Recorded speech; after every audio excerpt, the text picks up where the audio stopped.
প্রিয় দর্শক, আমি এম আব্দুল হালিম বাচ্চু চ্যানেল তরুর বিশেষ আয়োজন থেকে আপনাদের জানাচ্ছি সুস্বাগত।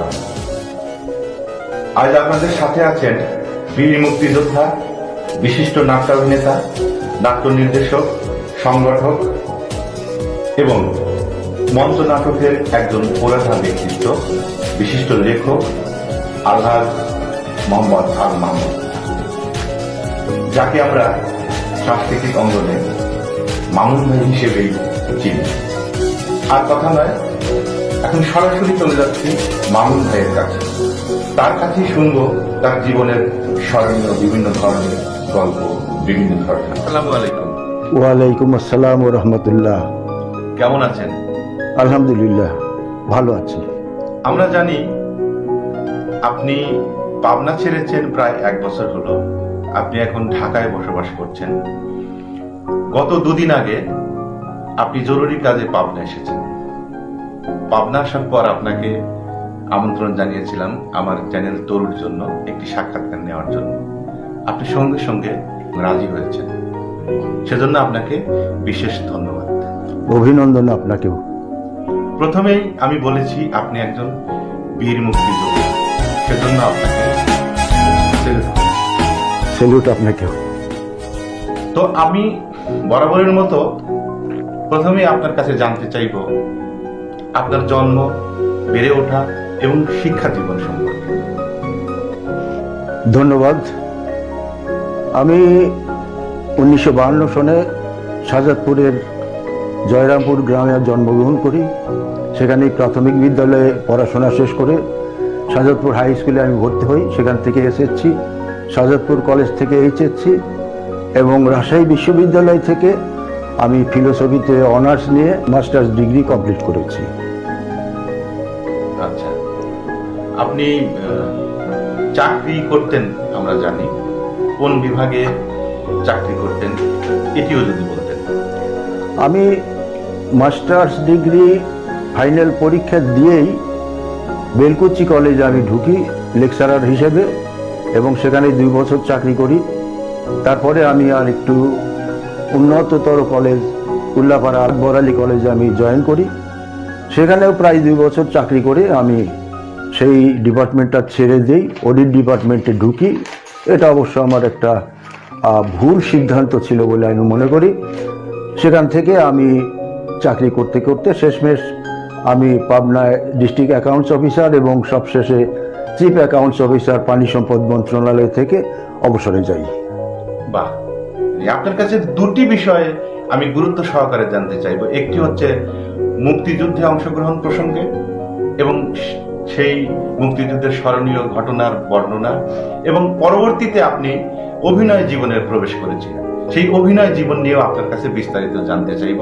তার আগে জানতে চাই আপনি কিভাবে মুক্তিযুদ্ধে অংশ নিলেন এবং মুক্তিযুদ্ধের স্মৃতিময় ঘটনাগুলো যদি বর্ণনা করেন, তাহলে আমি এবং আমার দর্শকরা আপনার বিষয়ে জানতে পারবেন।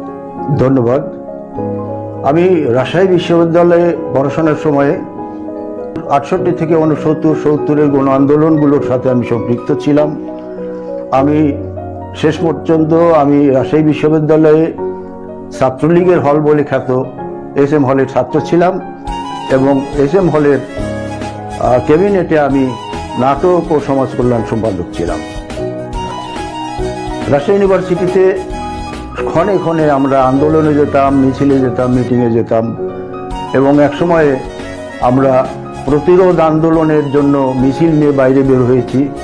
ডক্টর জোহা স্যারকে যেদিন হত্যা করে, জোহা স্যার গিয়ে আর্মির মেজরের কাছে তার নিজের পরিচয় দিয়ে আমাদেরকে আমরা ফিরে আসবো বলে বলা হলো যে আপনারা চলে যান, আমরা ফিরে যাব, কিন্তু তারা তা শোনেনি। কিন্তু তখন বাধ্য হয়ে তিনি ছাত্রদেরকে ফেরত নিয়ে আসছিলেন, ফিরে নিয়ে আসছিলেন। ফেরত নিয়ে আসার পথে পিছন থেকে গুলি করে জোহা স্যারকে হত্যা করে সেদিন। খুবই মর্মান্তিক একটি ঘটনা। সেদিন থেকে আমাদের মধ্যে একটা ত্রাসের সৃষ্টি হয়ে গেল, হল বন্ধ হয়ে গেল। রাজশাহীতে আর ইউনিভার্সিটিতে আক্রমণ করে মাঝে মধ্যে আর্মিরা। আমরা পালিয়ে চলে আসি রাজশাহী ইউনিভার্সিটি থেকে এবং সারা রাস্তা মিছিল মিটিং করতে করতে আসি, স্লোগান দিতে আসি। রাজশাহী ইউনিভার্সিটি স্টেশনে আমরা না গিয়ে আমরা পরবর্তী স্টেশনে হেঁটে সেখান থেকে আমরা ট্রেনে উঠি, যার যার মতো গন্তব্যে চলে যাই, এবং সেখানে আমাদের নেতা নির্দেশ দিয়েছিলেন যে যেখানেই যাই আমরা যেন বাংলাদেশের স্বাধীনতার জন্য অগ্রণী ভূমিকা পালন করি। সেই মোতাবেক আমি দেশে এসে বিভিন্ন গ্রামে গঞ্জে মিটিং মিছিল করি, এবং গণ আন্দোলন তৈরি করার জন্য আমরা বিভিন্ন কার্যক্রম গ্রহণ করি। বঙ্গবন্ধু শেখ মুজিবের ভাষণ, 7ই মার্চের ভাষণ আমাদেরকে আরও উদ্বুদ্ধ করে। আমরা তখন গ্রামে, আমাদের গ্রামে, বিশেষ করে আমাদের গ্রামে একজন নেভির একজন অফিসার ছিলেন এবং ফায়ার ব্রিগেডের একজন স্টেশন অফিসার ছিলেন। তারা আমাদেরকে গ্রামের মধ্যে মার্চ পাস্ট এগুলির শিক্ষা দিলেন 1 মাস পর্যন্ত। যখন 26শে মার্চে ঢাকায় আক্রমণ করলো পাক হানাদার বাহিনী এবং আর্মি যখন চলে আসছিল, সারা দেশে ছড়িয়ে পড়ছিল, বাঘাবাড়ি ঘাটে আমরা প্রতিরোধে অংশগ্রহণ করি। সে সময় সিরাজগঞ্জের বাঘাবাড়ি, শাহজাদপুরের বাঘাবাড়ি, শাহজাদপুর থেকে ঢাকা রোডের বাঘাবাড়ি, এখানে একটা নদী ছিল, তখন ব্রিজ ছিল না, নদী নৌকায় পার হয়ে আসতে হতো। আর্মিরা আসতেছে শুনে আমরা সেখানে প্রতিরোধ করি। উল্লেখযোগ্য, বঙ্গবন্ধুর আহ্বান ছিল তোমাদের যার যা কিছু আছে তাই নিয়ে শত্রুর মোকাবিলা করো। আমরা সেই রকমই লাঠি সোটা নিয়ে, কিছু আর্ম ছিল আর লাঠি সোটা নিয়ে আমরা সেখানে প্রতিরোধ করি, কিন্তু আর্মিদের শেল আসাতে আমরা তখন উঠে চলে আসি। এরপরে আর্মি ঢুকে পড়ে। এরপরে আমরা গ্রামগঞ্জে পালিয়ে থাকি এবং বিভিন্ন গ্রামে আমরা মুক্তিযুদ্ধে কারা কারা অংশগ্রহণ করবে তাদের তালিকা তৈরি করি।